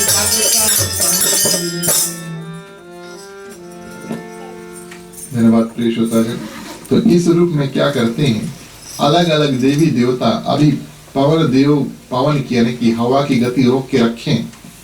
अब बोले पहले अपन अपन जितना शक्ति है सबको निकाल के हमारे पुत्र को दो। किस कारण से दो? क्योंकि इन शक्तियों को उनको उपयोग करना है राम काज के लिए। तो ऐसे नहीं मांगते हैं प्रिय श्रोतागण, एक कारण से मांगते हैं। ये अलग अलग शक्ति जो है हनुमान जी को जब मिलता है तो हनुमान जी उसको इस्तेमाल करते हैं भगवान श्री रामचंद्र जी के कार्य के लिए। ब्रह्मा जी से जो वरदान मिलता है कि ब्रह्म अस्त्र जो है हनुमान जी के ऊपर कभी भारी नहीं पड़ेगा। कुछ ब्रह्म अस्त्र जो है प्रिय श्रोतागण, ब्रह्मा जी का जो हथियार है वो हनुमान जी को कुछ नहीं कर पाएगा।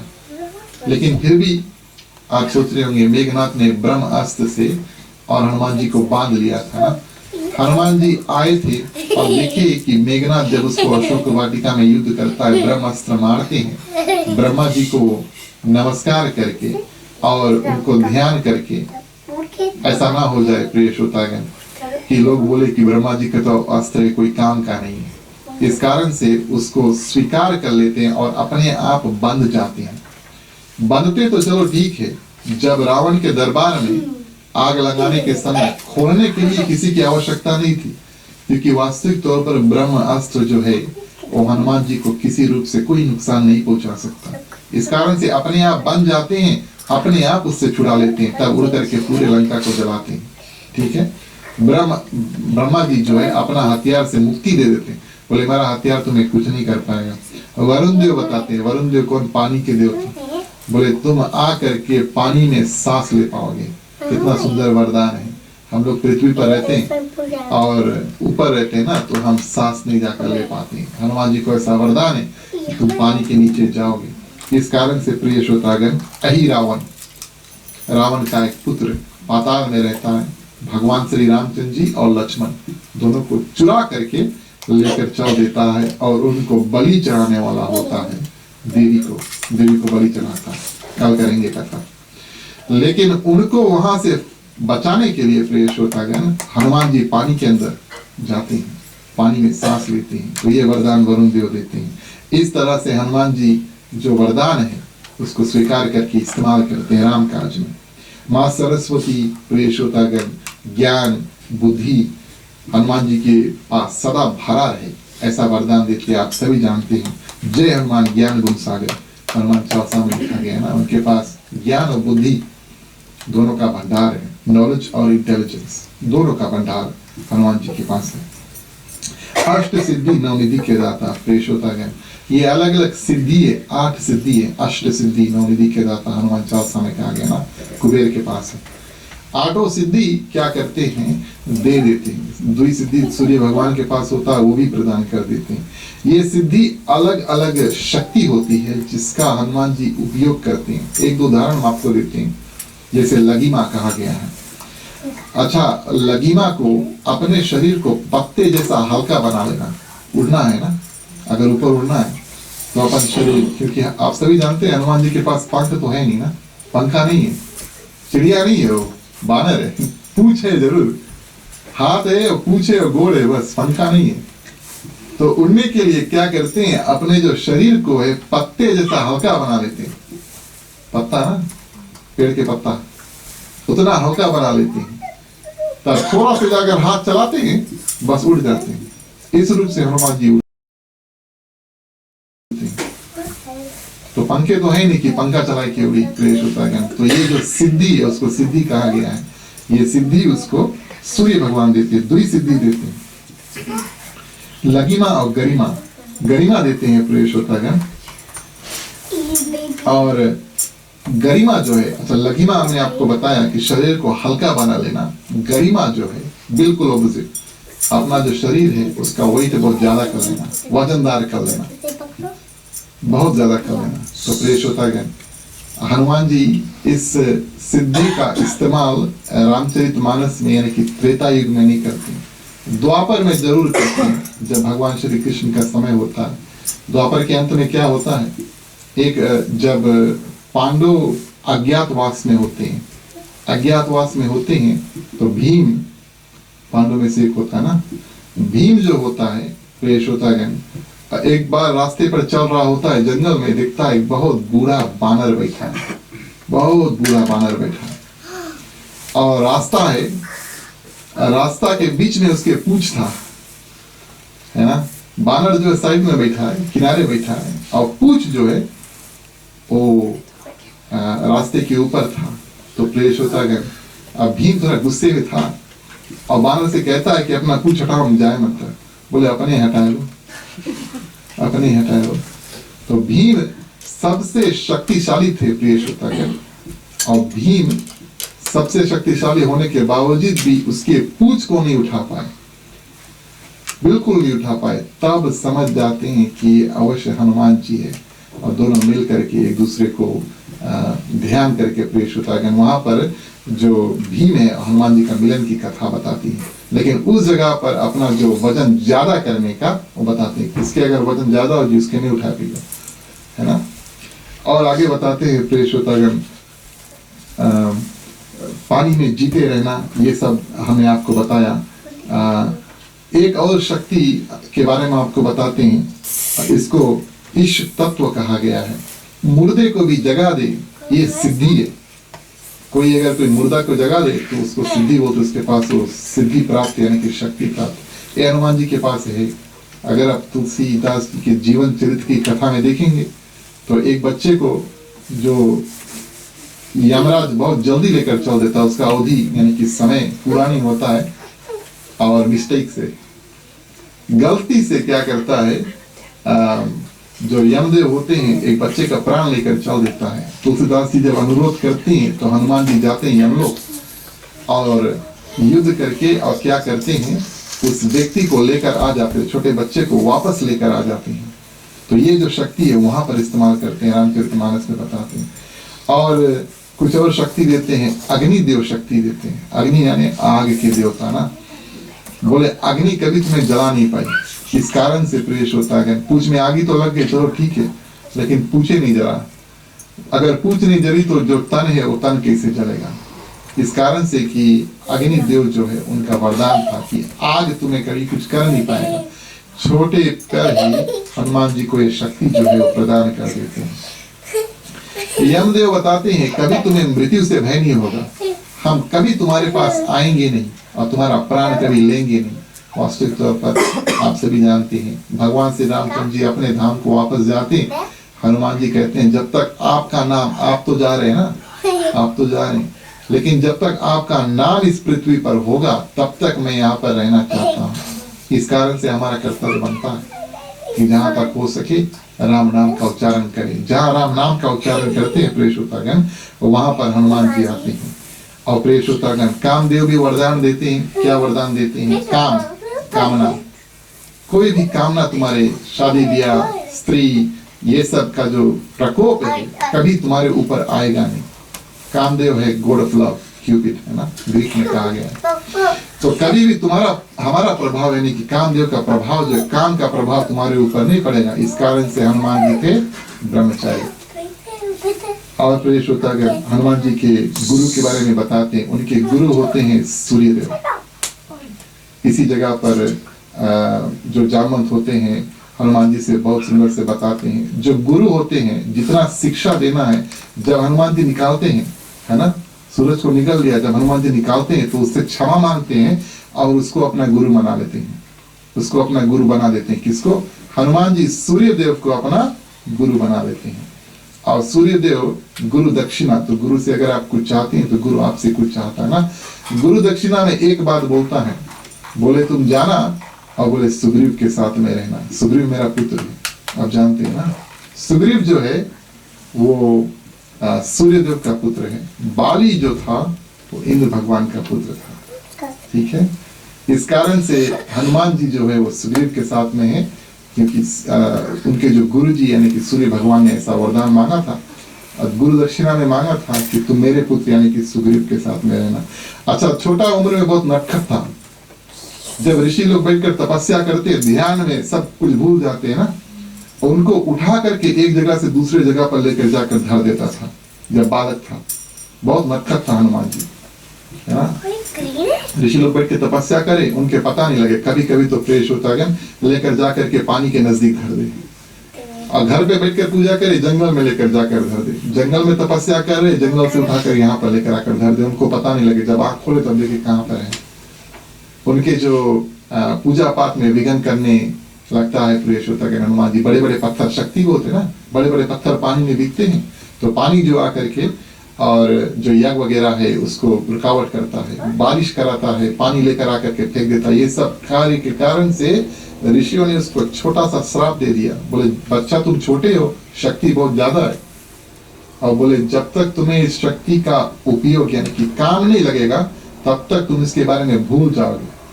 तो ये जब जितनी शक्ति है उसके हृदय में, उसके तन में रहता है, जाता नहीं है, लेकिन हनुमान जी उसके बारे में भूल जाते हैं। इस कारण से हनुमान जी को पता नहीं कि उसके पास कितना शक्ति है। आज जामुन सब कुछ याद दिलाते हैं। अब हनुमान जी खड़ा होते हैं और अब कहते हैं कि हाँ, हम राम काज के लिए बिल्कुल तैयार है। उसी कारण से हम यहाँ पर आए हैं। मुझे पता लग गया है कि मेरे पास कितनी शक्ति है। हनुमान जी बड़ा सुंदर यात्रा करते हैं। सुंदरकांड की जो यात्रा है, वास्तविक तौर पर हनुमान जी कहाँ से जाते हैं? भारत से लंका। उस यात्रा को हम कल देखेंगे। तो कल की कथा में प्रेषोतागण हनुमान जी की जो यात्रा है, कितने कितने विघ्न हनुमान जी को वहां पर मिलते हैं। लंका में कौन मिलता है? विभीषण मिलता है, माँ सीता मिलती है, रावण से बातचीत होता है। किससे? हनुमान जी से। वो सब हम आपको कल बताएंगे। आज की कथा यहीं पर समाप्त करते हैं। आरती का समय आता है। आप सभी से आग्रह करेंगे अपने अपने स्थान पर खड़े हो जाएं। बारी बारी आप सभी कोई मुख्य श्रोता के बाद में आरती कर सकते हैं। हमारे पास 2 आरती है, आप 2 कतार बना ले, साथ मिलकर के आरती करेंगे। बोलिए सियावर रामचंद्र की। धन्यवाद प्रेषोतागण। आप सभी से आग्रह करेंगे अपने अपने स्थान पर आप बैठ जाएं। बैठे बैठे आप आरती का दर्शन कर सकते हैं। चलिए आज का जो कार्यक्रम है उसको आगे बढ़ाते हैं। कोई भी भूल चूक हुआ हो क्षमा प्रार्थना चलिए पहले करते हैं, उसके बाद में जो शांति पाठ का कार्य करेंगे। बोलिए सियावर रामचंद्र की जय। दूर करो दुख दर्द सभा, क्षमा करो भगवान हो। हनुमान को उद्वाल कर दो, कर निर्मल ज्ञान हो। सबके दाता राम है, सबके पालनहार हो।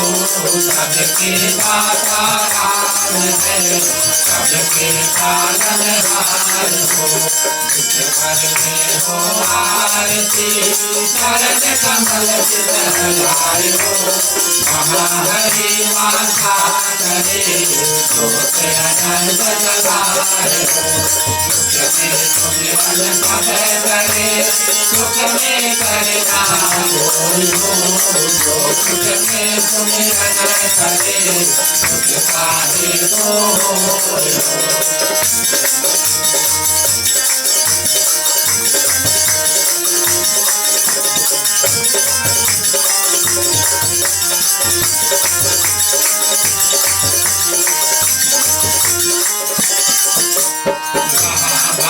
कीर्तन करे बड़े प्रेम दरियाय हो। महाहरि चरण करे सात लोक से आए हो। सबके दाता राम है, सबके पालनहार हो। सबके दाता राम है, सबके पालनहार हो। कभी कुछ सीना आपने भेंट करूं प्यार ना दो। नमस्कार का भेंट करो, दोनों में दोनों हाथ हो। सुख में सुमिरन सब करे, सुख में करना कोई हो। जो सुख में सुमिरन करे, सुख कार्य को हो।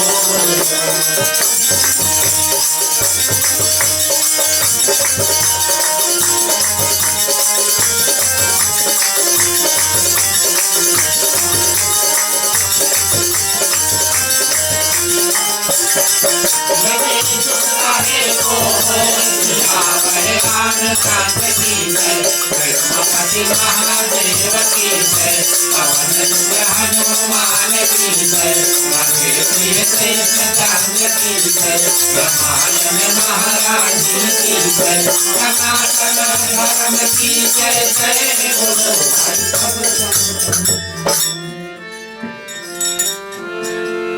धन्यवाद प्रिय श्रोतागण। शुभकामनाएं मांगने का वक्त आता है। इन मंत्रों के साथ उन्हें अपना कल्याण, यहाँ पर जितने लोग हैं उन सबका कल्याण, समस्त पृथ्वी पर जितने जंतु चलते हैं उड़ते तैरते हैं सबका कल्याण, किसी में किसी प्रकार का दुख तकलीफ है तो भगवान से शक्ति मांगते हैं कि आप उन सभी को शक्ति प्रदान करना ताकि वो दुख से पार पा सके। मांगने का वक्त आता है, इस कारण से सभी कोई अपने अपने हाथों को खोल लेते हैं। पुरुषों के लिए राइट ओवर लेफ्ट, महिलाएं अपने अपने आंचल अपने अपने हाथ में ले सकते हैं। चलिए प्रार्थना करते हैं।